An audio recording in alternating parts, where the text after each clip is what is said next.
Aujourd'hui, nous allons parler d'un animal un peu particulier qui ne paye pas de mine par rapport aux images traditionnelles égyptiennes de fauves ou de crocodiles, mais qui pourtant était vénéré et occupait une grande place symbolique en Égypte prédynastique. Cet animal, c'est le poisson-chat.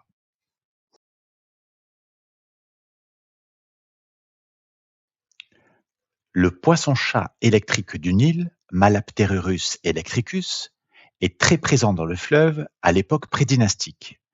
Pouvant mesurer jusqu'à 1,2 m pour 20 kg, il produit une décharge électrique de plusieurs centaines de volts, capable d'étourdir ses proies potentielles et de provoquer une forte douleur chez l'homme.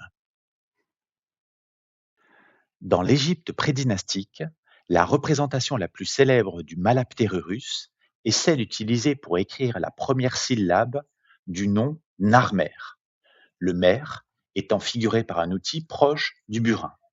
On la retrouve sur la célèbre palette, des deux côtés, tout en haut, juste au-dessus du souverain.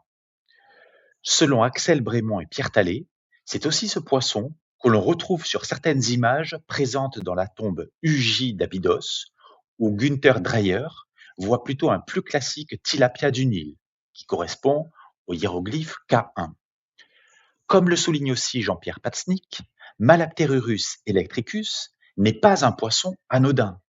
Il appartiendrait au registre des animaux valorisants pour les souverains, car foudroyants, aux côtés des scorpions, des serpents et autres coquillages cônes, voire même des vautours.